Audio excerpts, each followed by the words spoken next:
All right, so this is the key to section 1.7, part 2. And in this section, we're solving we're solving inequalities. So some of them are absolute value inequalities. On the second page, absolute value inequalities, and then you have this compound inequality here.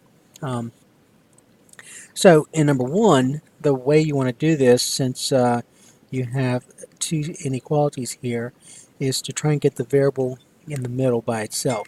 So if this right here were just a regular inequality, you would just subtract 1 from both sides and divide by 2. Use the same idea again. So basically, you would subtract 1 from all three parts.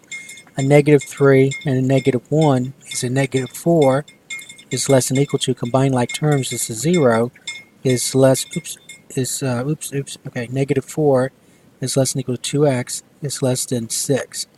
And then finally, you would just go ahead and divide every part by 2, and so you get negative 4 divided by 2 is negative 2, is less than or equal to x, is less than 3. So all of your solutions are between negative 2 and 3. And so you can always check yourself if you plug in, let's say, pick a number that's in here. So let's say 0. 2 times 0 is 0. 0 plus 1 is 1. And the question is 1 less than 7? And at the same time, is 1 bigger than or equal to negative 3? And the answer is yes.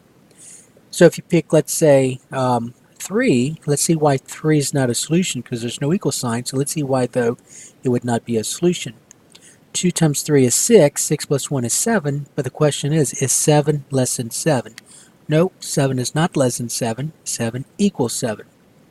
If you pick 4, see 4 is not in here either, but if you pick 4, 2 times 4 is 8, 8 plus 1 is 9, and 9 is not less than 7. So right away, this thing fails. Okay? Alright, so then you graph this, and so your solutions are between negative 2 and 3, including negative 2 but not including 3. So you can have a bracket at negative 2, and you're going to have a parentheses at 3, and then you shade in between. And then the interval notation, just read from the graph, will be bracket negative 2 comma 3 with parentheses. Okay, now with the absolute value less than or absolute value greater than, you want to make sure that the absolute value bar is on one side by itself, and in this case it is. So right away, now with the absolute value less than, you're going to write as a compound statement. So you're going to say 4x plus 5 is less than 7, and at the same time it has to be bigger than negative 7. Now remember, the inequality symbols must be pointing in the same direction. So see, this is less than, so you're reading it like this. So you can rewrite this left side without the absolute value bars, and then you're going to say 4x plus 5 is less than 7. Now remember, from a previous lesson, you're also going to say, and at the same time, it's bigger than a negative 7. Okay, so just like with number 1, you're going to get x in the middle by itself. So you're going to subtract 5 from all parts. A negative 7 and negative 5 is a negative 12. It's less than 4x. Combine like terms here, that 0 is less than, and then 7 subtract 5 is 2. Dividing all parts by 4, I then get this. I get negative 12 divided by 4 is a negative 3. It's less than x, because 4 divided by 4 is 1. 1 times x is x. It's less than 2 divided by 4 is a half.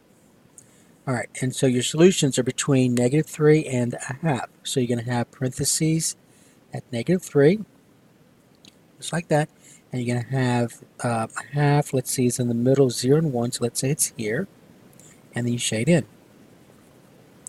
And so now your interval notation, you'll say parentheses negative 3 comma 1 half parentheses. Alright, with greater than, you're going to rewrite it as an or statement. Remember the or statement. So you're going to say, the first thing you're going to do is rewrite it as 4x minus 3 is greater or equal to 5. So you rewrite this statement without the absolute value bars. Okay, now you're going to say this. You're not going to write it as a compound statement, compound inequality. The compound inequality, when it's written like this, is if you have an absolute value less than. If it's an absolute value greater than, you're going to say or, you'll write as two separate statements, or at the say, or 4x minus 3 has to be, and then you just switch the, you just reverse the equality symbol and take the opposite of this number. So then you're going to say less than or equal to negative 5. Alright, so with a greater than, absolute value greater than, remember you got to get the absolute value by itself first though. So with absolute value greater than, you write as an OR statement. So you rewrite this without the absolute value bars, this is what you see. And then you rewrite the left side without the absolute value bars, and you reverse the equality symbol and take the opposite of this number. Alright, and then you just solve each individual inequality. So you're going to add 3 to both sides, combine like terms. You get 4x is greater than or equal to 8. Then you divide both sides by 4. And so x is greater than or equal to 2. Over here, add 3 to both sides, combine like terms. I get 4x is less than or equal to negative 2. Divide both sides by 4. Reduce. 4 divided by 4 is 1. 1 times x is x. It's less than or equal to. And then a negative 2 divided by 4 is a negative 1/2. And so basically what you found is that the solutions to this inequality right here, the solutions to this inequality will be numbers that are bigger than or equal to 2 or numbers that are less than or equal to negative 1/2. Alright, so when I graph it, you'll see what it looks like. So the first one, graph each one individually. The first one, x is greater than 2, greater than or equal to 2, is a bracket at 2 going to the right. So it looks like this. And then here, x is less than or equal to negative 1/2 is a bracket. Negative 1/2 is between negative 1 and 0, going to the left. So basically, any number that's shaded is a solution. So that's what you found. So for example, 5 is a solution. Let's see why 5 is a solution. 4 times, let's go back to the original. 4 times 5 is 20. 20 minus 3 is 17. The absolute value is 17 is 17, and 17 is bigger than or equal to 5. Let's see why 1, see 1's not shaded, so that means it's not a solution. Let's see why 1 is not a solution. 4 times 1 is 4. 4 minus 3 is 1. The absolute value of 1 is 1, but 1 is not bigger than or equal to 5. That's a false statement.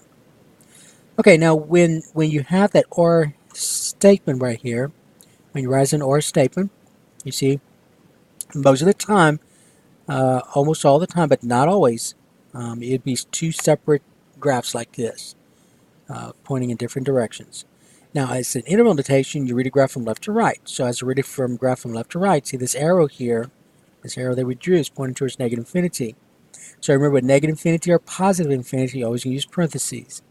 So we're going to say parentheses negative infinity, comma, all the way to negative 1/2 with a bracket. Union, you must use the union symbol, or union. They go together. Union, bracket 2, comma, and then all the way to infinity. Alright, so that was number 3. Okay, number 4, what you want to do first is get the absolute value by itself. So that means you want to get rid of this negative 2. Now, keep in mind that what's happening right now is that the absolute value of 3x minus 2 is being multiplied by negative 2. So remember, when you read this, it's read as negative 2 times the absolute value of 3x minus 2. So the next step is to, I'm going to go ahead and rewrite this. The next step would be to divide both sides by negative 2. Now remember, when you divide or multiply an inequality by a negative number, you have to reverse this inequality symbol. So the next step would be to reduce this first. So negative 2 divided by negative 2 is 1. 1 times the absolute value of 3x minus 2 is the absolute value of 3x minus 2. Reverse this symbol because it divided both sides of an inequality by a negative number. So this is going to be less than or equal to. And then a negative 8 divided by negative 2 is a positive 4. And now notice I have an absolute value less than, so that's where you write it as a compound inequality. So not as an OR statement. The OR, you write as an OR statement, two separate inequalities if it was a greater than. This is a less than. So you're going to say 3x minus 2 is less than or equal to 4. And remember, you say this. At the same time, it has to be bigger than or equal to a negative 4. So that's how you write your statement. Alright, so you got to get the variable x in the middle, so you're going to add 2 to all parts. A negative 4 and a positive 2 is a negative 2. It's less than or equal to 3x, because negative 2 and 2 is 0. And that's less than or equal to 6. Alright, and so I'm going to go ahead and rewrite this. So negative 2 is less than or equal to 3x. is less than equal to 6. Alright, so remember you got to get the variable in the middle. So divide all parts by 3. I get negative 2/3. It's less than equal to x. It's less than equal to, and then 6 divided by 3 is 2. Alright, so all of the solutions to this original inequality right here will be between negative 2/3 and 2. Alright, so let's just check negative 2/3 just to show you how to deal with that. So we're saying that's a solution because of the equal sign. Alright, so listen carefully. You're going to say, let me go ahead and use another paper. You're going to say this. So when you check negative 2/3 for number 4,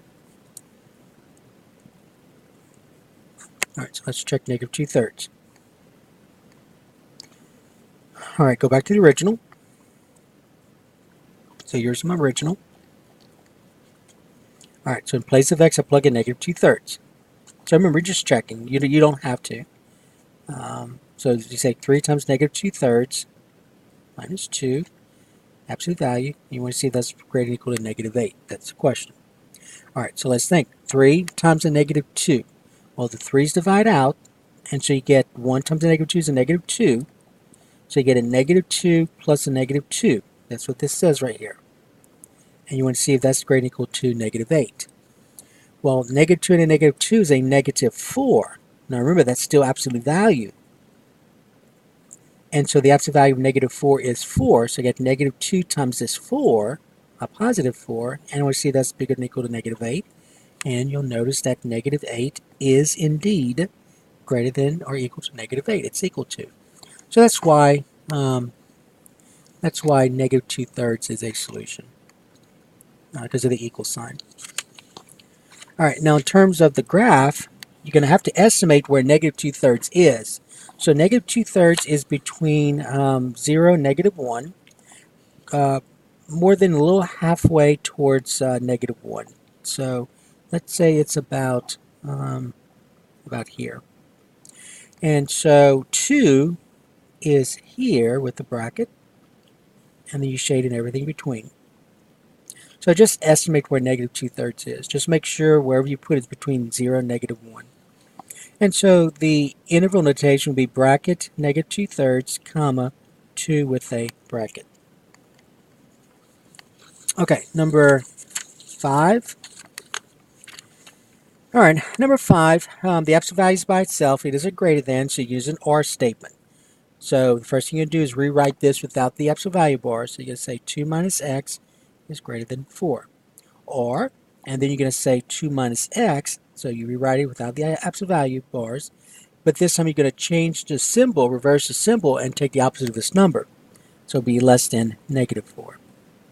Alright, and then to get the variable by itself, let's go ahead and subtract 2 from both sides. Combine like terms, I get negative x is greater than 2. Alright, but remember, negative, you got to get x by itself. So this is negative x, which means negative 1 times x is greater than 2. So I'm going to divide both sides by negative 1. Now remember, when you divide and multiply both sides of an inequality by a negative number, you have to reverse the symbol. So don't forget to do that. So negative 1 divided by negative 1 is 1. 1 times x is x. Now my solutions are going to be less than, and then 2 divided by negative 1 is a negative 2. So now remember, that's not all your solutions. But so far, I found that the solutions to this inequality symbol, to this absolute value inequality, is going to be numbers that are going to be less than negative 2, and then whatever this one gives. So I'm going to subtract 2 from both sides. 2 minus 2 is 0. 0 minus x is negative x. It's less than, and then a negative 4 and a negative 2 is a negative 6. But remember, you got to get x by itself. So for some of you may want to rewrite this as negative 1x. And then now divide both sides by negative 1. Now remember, when you divide both sides of an inequality by a negative number, or multiply both sides of an inequality by a negative number, you have to reverse the symbol. So negative 1 divided by negative 1 is 1. 1 times x is x, so x is going to be greater than, and then a negative 6 divided by negative 1 is a positive 6. So what I found was that the solutions to this inequality, to this absolute value inequality, are going to be numbers that are less than negative 2. So here's negative 2 right here, pointing to the left. or numbers that are greater than 6. So 6 is here, and then pointing to the right. So any number that's shaded is a solution. And you could check yourself real quick. Let's say you want to check 8. So you go back to the original. 2 subtract 8 is negative 6. The absolute value of negative 6 is 6. And the question is 6 greater than 8? Greater than 4? The answer is yes. Let's check negative 8. Now you got to be careful with that one. So for number 5, if you want to check negative 8, number 5, remember the original was this. Absolute value 2 minus 6 is greater than 4, so you want to check x equal negative 8. So you go back to the original. So you're going to say the absolute value of 2 subtract x is a negative 8, and you want to see if that's greater than 4. Well, 2 subtract negative 8 is the same thing as saying 2 plus 8, and again you want to see if that's greater than 4. 2 plus 8 is 10, and the absolute value of 10 is 10, and 10 is bigger than 4. Okay? Alright, so you're in interval notation, maybe read a graph from left to right. So in interval notation, you're going from negative infinity to negative 2, parentheses, union, don't forget the union symbol, and this is 6, parentheses 6, comma, infinity.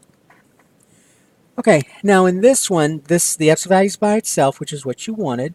It is a less than symbol, and so you're going to write it as a compound inequality. So first of all, you're going to rewrite this expression, or this inequality, without the absolute value bar. So you're going to say 2 minus 3x is less than or equal to 8. And then you're going to say at the same time it has to be bigger than a negative 8. So that's what it looks like at this point. Alright, and you got to get x by itself now. So you're going to subtract 2 from all parts. A negative 8 and a negative 2 is a negative 10. It's less than. 2 subtract 2 is 0. 0 subtract negative 3x is a negative 3x. It's less than or equal to 6. Alright, and then you're going to divide both sides by negative 3. Alright, so let me go ahead and rewrite this over. So you're going to divide both sides by negative 3. Now remember, when you divide an inequality by a negative number or multiply by a negative number, you have to reverse an equality symbol. So notice I divided all parts by negative numbers, so I've got to reverse both these inequality symbols. And by the way, that's less than or equal to right here. Alright, so what that means is that a negative 10 divided by negative 3 is a positive 10 thirds. Is going to be bigger than or equal to a negative 3 divided by negative 3 is 1. 1 times x is x. Is going to be bigger than or equal to, and then 6 divided by negative 3 is a negative 2.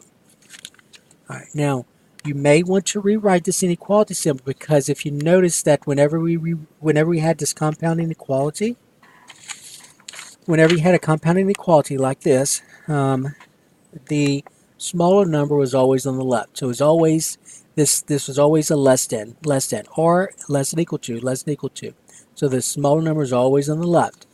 So notice here the smaller number is not on the left, it's on the right. So all you got to do is just rewrite it backwards. So you're going to say negative 2, and remember it's always going to be less than when you rewrite this. Negative 2 is less than or equal to, x is less than or equal to 10 thirds. So that's the one you want to use.